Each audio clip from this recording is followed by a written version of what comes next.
fue forjando el barrio de Santa Celina, tenemos que retroceder varios años atrás, más precisamente en el año 1860, que es cuando Patricio le compra las tierras a Coelho de Meireles, aproximadamente unas 136.000 hectáreas, tierras que van a estar comprendidas por lo que es la estancia La Peregrina, estancia Laguna de los Padres y San Julián de Viboratá. Vamos a ver más adelante que los nombres de estas estancias van a tener que ver mucho con el barrio Santa Celina. Ante la adquisición de estas tierras y la negativa de poder continuar con el proyecto del saladero, Patricio decide refundar un poco su actividad y decide lotear las tierras para posteriormente poder fundar un pueblo que posteriormente se va a llamar Mar del Plata. Es así como en el año 1873 se eleva la licitación al gobernador de la provincia, Mariano Acosta, en ese momento.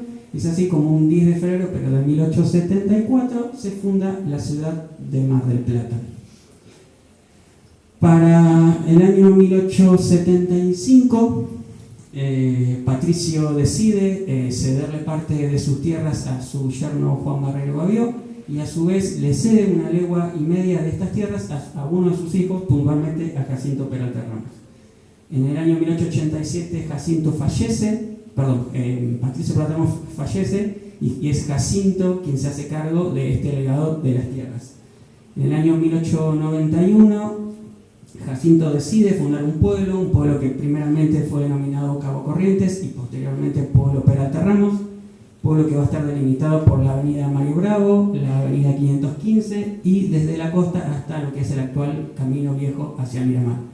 Van a ver que estas delimitaciones van a tener una suma importancia para la familia Peralta Ramos porque ellos tomaban como punto de referencia y de cierre de la ciudad la avenida Mario Bravo.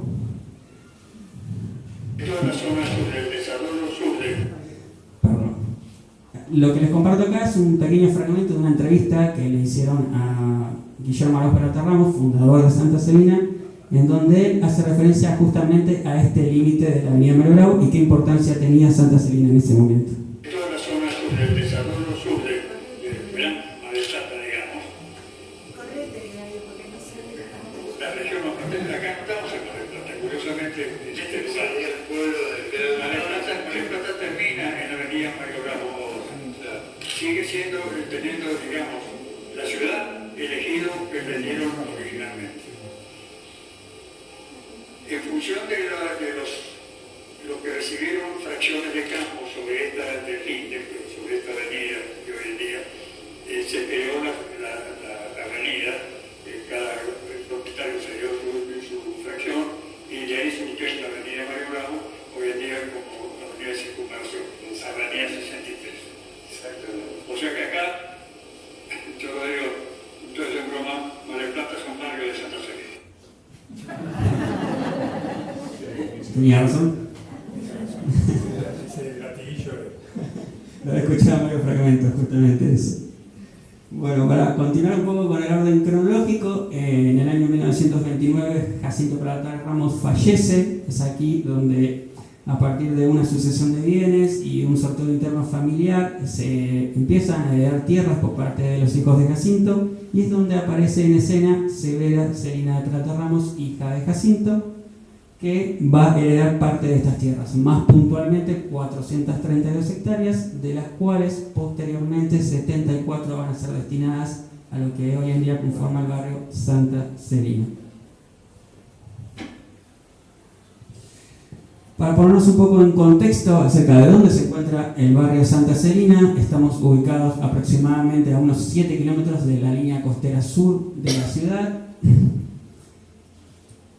Acá yo les hice un pequeño mapita como para que tomen referencia. ¿Querés que te pase yo las imágenes? Sí, no pasa nada. Acá tenemos la franja de la línea costera sur. Esta línea que nos cruza acá es la avenida Mario Bravo. En la mitad del camino tenemos el bosque Peralta Ramos y unos 4 kilómetros más adelante, continuando por la avenida, nos encontramos el barrio Santa Celina, como para que tomen referencia de donde se encuentra en este momento. Los orígenes. Para comenzar un poco a contar la historia de Santa Celina hay que remontarse aproximadamente a la década del 30, década en donde la familia de Severa Celina y sus hijos empiezan a radicarse dentro de estas tierras. Los primeros años ellos viajaban recurrentemente durante las vacaciones de verano, pero también durante las vacaciones de invierno. Iban a hacerse cargo de la estancia. Y a partir de la década de 40, Guillermo Arauz Peralta Ramos, hijo de Celina, y Adolfo también en ese momento, se van a empezar a hacer cargo de estas tierras. Guillermo manda a construir 2 tambos y una cabaña, donde a partir de ese momento iban a fijar residencia dentro de estas tierras. Y a partir de la década del 50, aquí tenemos una imagen de cómo era la estancia en ese momento. Me resulta importante destacar que además de dedicarse a lo que era la actividad ganadera, ellos tenían un hobby que era la crianza de caballos, pero no cualquier crianza de caballos, sino crianza de caballos criollos, los cuales eran criados dentro de la estancia y posteriormente llevados al predio de la rural en Buenos Aires para poder exhibirlos. En esta imagen lo tenemos a Guillermo justamente con 4 de sus 5 hijos, uno de ellos pobre. Falta cero. No había nacido. Gran foto esa. Sí, linda foto.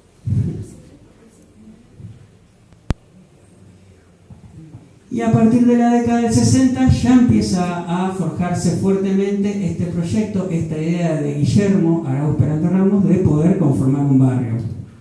Antes de la década del 60, más puntualmente en el año 1946, Guillermo se recibe como arquitecto y ya empieza a tener justamente esta idea de poder conformar un barrio, no cualquier barrio, sino un barrio con características únicas, naturales, quizás mejor denominado como barrio jardín.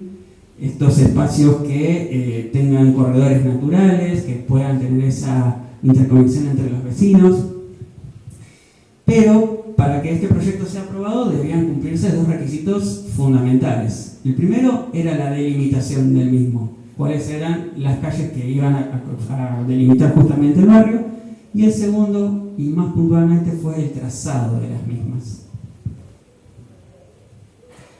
En esta imagen que les comparto es un mapa oficial de Santa Celina.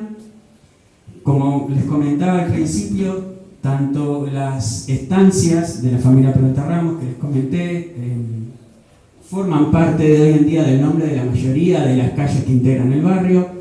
Tenemos la avenida Malgrado por este lado, la avenida 10 de Febrero, la avenida Cabo Corrientes y Estancia Laguna de los Padres. Un pequeño detalle que quizás los que ven la imagen la pueden observar es esta curva. ¿Alguien sabe? Los no vecinos de Santa Celina, ¿por qué es esa curva? ¿Intuyen?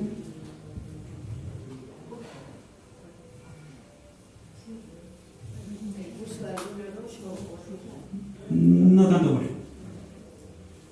Yo soy vecino, no estoy seguro si es por eso, pero cuando uno agarra Cabo Corrientes tiene vista del mar todo a lo largo de la calle. No sé si es por eso que tiene ese trazado, pero... No. Bien, esa curva que ustedes ven ahí es una cantera natural. Es una cantera natural. Cantera que fue explotada hasta finales de los años 60, hoy en día no tiene uso, y de la cual se extraía piedra cuárcita o mayormente piedra Mar del Plata, que es la que reviste la mayoría de los chalets de acá de la ciudad. Si prestan atención al mapa, van a darse cuenta que el diseño que tiene el mismo, el trazado no es un trazado normal como el que vemos, por ejemplo, en la ciudad de Mar del Plata, que es un trazado cuadricular. La mayoría de los espacios, estos verdes que se ven dentro del mapa, son justamente corredores naturales. La idea de Guillermo, era que el barrio tenga esos corredores naturales, esos espacios verdes que conecten las casas con la naturaleza, porque su propósito era que se generara una relación intervecinal, pero también de que el barrio Santa Celina tenga esos espacios peatonales para que la gente pueda circular libremente por el lugar.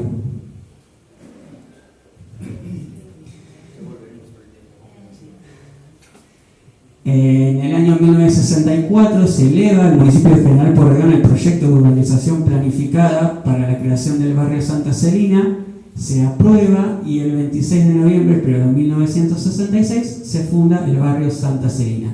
El nombre corresponde justamente, que es un homenaje que le hace Guillermo justamente a su madre, por eso el nombre de Santa Celina.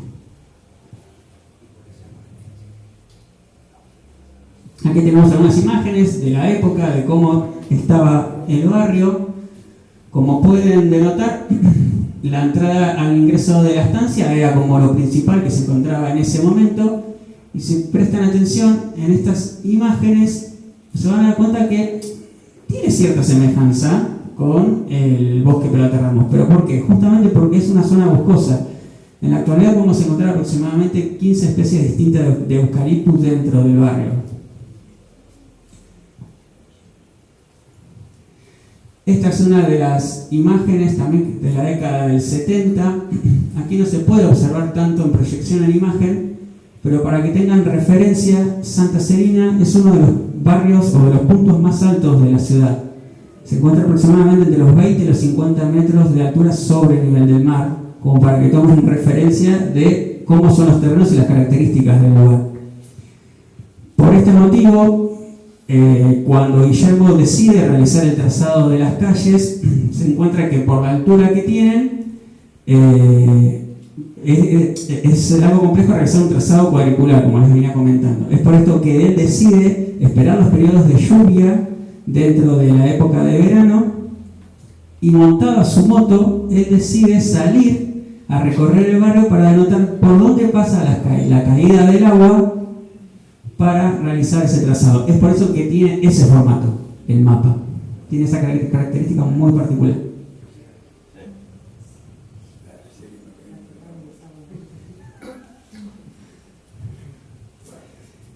Ya para inicios de la década del 70 empiezan a concentrarse las primeras familias, aproximadamente unas 15 se encuentran para el inicio de la década, pero también empiezan a radicarse las primeras empresas dentro del barrio, algo no tan usual para la época.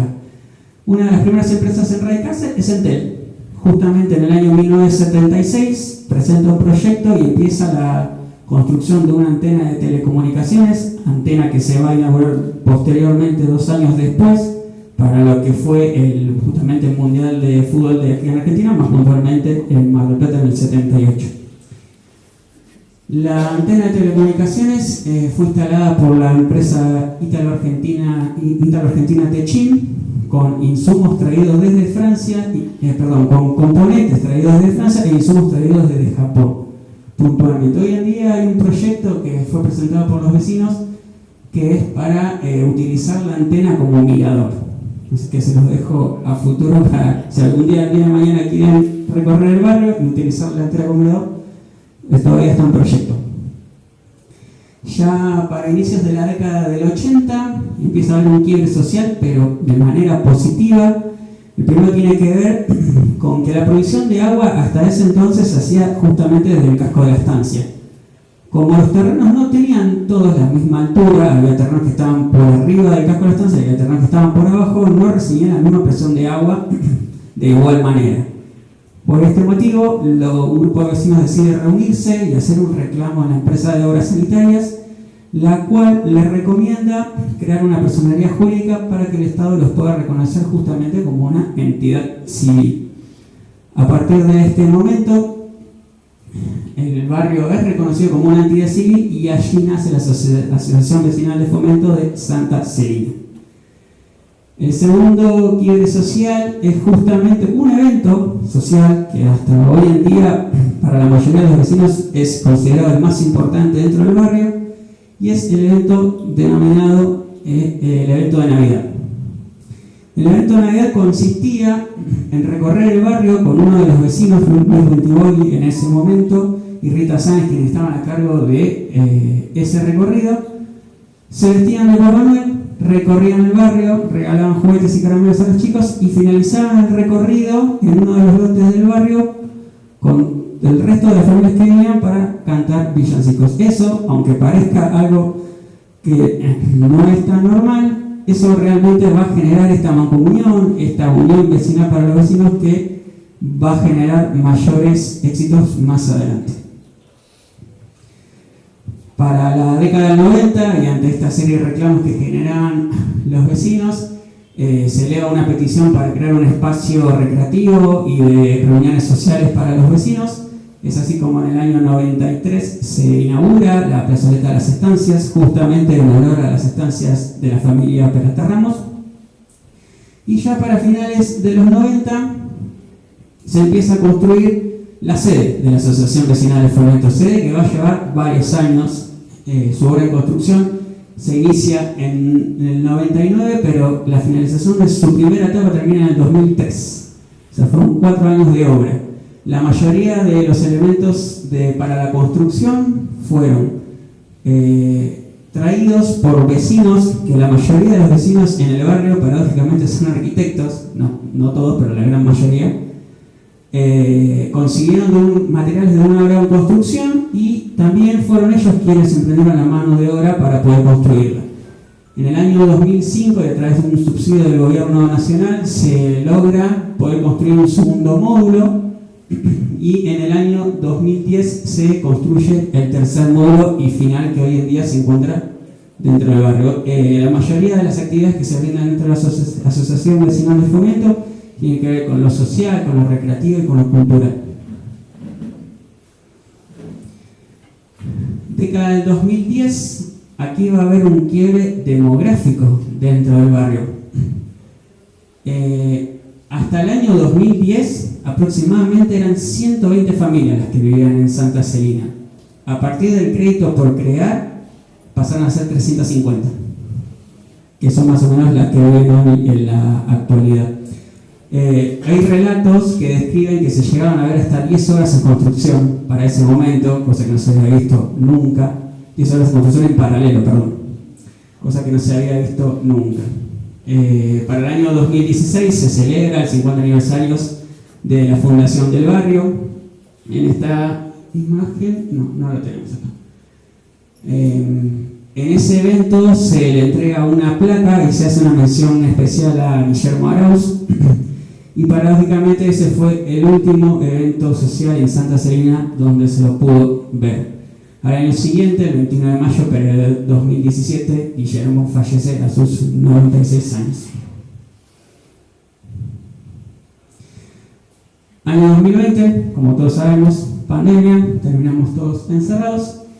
Y aquí, año 2021, por supuesto que la historia del barrio continúa, pero es aquí el año donde yo ingreso para trabajar justamente desde este aspecto social y cultural.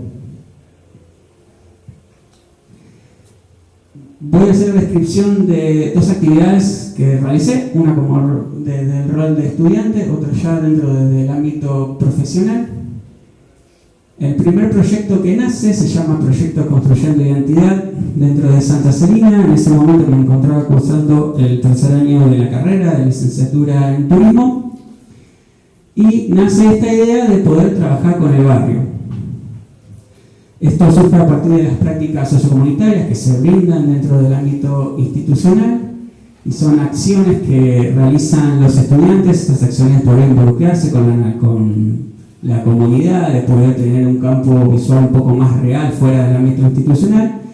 Y es aquí donde, a través de una entrevista que realizamos con la presidenta de la Asociación de Fomento en ese momento, llegamos a la conclusión de querer trabajar a través de este proyecto de identidad, pero que la mayoría de los vecinos no podían realizarlo por una cuestión de carencia de recursos y de tiempo a la vez. Se mantiene una entrevista con la entidad, se realiza un diagnóstico y se llega a un resultado. Ese resultado es justamente la carencia de recursos para poder llevar a cabo las actividades de identidad cultural. Se presentan una serie de propuestas que las tenemos detalladas aquí. La primera propuesta fue la construcción de una línea del tiempo, una construcción que va a llevar toda esta cronología que justamente les vengo contando hasta la actualidad de hoy en día del barrio Santa Celina. La segunda propuesta tiene que ver con una recopilación de material audiovisual, una serie de entrevistas que realizamos, tanto a vecinos y referentes del barrio, como a vecinos locales, porque también, perdón, vecinos actuales, porque nos interesa mucho la mirada del vecino que llega hoy en día, porque marca un poco ese paradigma de saber qué le llama la atención de Santa Celina y por qué llegaron a ese barrio. La tercera propuesta tiene que ver con la elaboración de un álbum fotográfico. Durante las entrevistas que le realizamos a los vecinos, convocábamos a ellos que revisen sus álbumes fotográficos y que podamos acceder a ese archivo para que podamos recolectar toda esa información y poder brindarla a la Sociedad de Fomento, que hoy en día se encuentra dentro de la sede, abierta a todo el público. Esta es la línea del tiempo que está emplazada en la Asociación Vecinal de Fomento. Como pueden observar, está toda la cronología del barrio. Este es el álbum fotográfico, que en realidad es un libro que presentamos. También está dentro de la Sociedad de Fomento. No lo tengo en un archivo físico, pero sí lo tengo en un archivo digital. Si después más adelante lo quieren ver, lo mostramos sin ningún problema. Y acá sí, esto es la presentación de la serie de entrevistas que realizamos a la mayoría de referentes. Es sin sonido, no se preocupen. La mayoría de referentes del barrio. A partir de ello podemos reconstruir justamente la historia para la línea del tiempo. Este es el vecino que yo justamente mencionaba, que vivió durante 9 años en Santa Celina cuando era chico.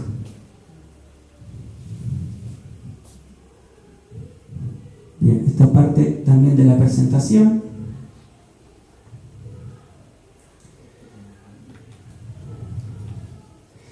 Y aquí aparece la segunda actividad, que se llamó Descubriendo Santa Celina Resitus. Esta actividad de extensión ya no solo forma parte de los estudiantes, sino más del ámbito institucional en sí. Tanto docentes como estudiantes o graduados de la universidad se vinculan con la comunidad. En este caso, continuando un poco con el proyecto anterior, decidimos hacer una serie de tours dentro de Santa Celina, donde se realizó una convocatoria tanto a vecinos del barrio como a la comunidad local en general. Reunimos gente y salimos a recorrer el barrio. El tour constaba de 8 postas. En cada una de ellas se mantuvo un relato aproximadamente de 10 minutos, contando la historia de por qué era importante, cuáles eran los hitos que hacían referencia a ese lugar. La duración fue aproximadamente durante 1 hora y media, y como les comentaba, el recorrido fue guiado y relatado por estudiantes y docentes de la carrera de licenciatura en turismo. Estas son algunas de las imágenes de ese tour, de ese día que hicimos la salida. Y ya para ir cerrando, y a modo de conclusión, destaco que es importante reconstruir esta identidad barrial, porque esto va a hacer que genere vínculos, poder compartir recuerdos, pero a la vez considero que es muy importante poder generar sostenibilidad en estos casos, porque esto va a hacer que las relaciones perduren a lo largo del tiempo, que se puedan recordar esos hechos dentro de la comunidad.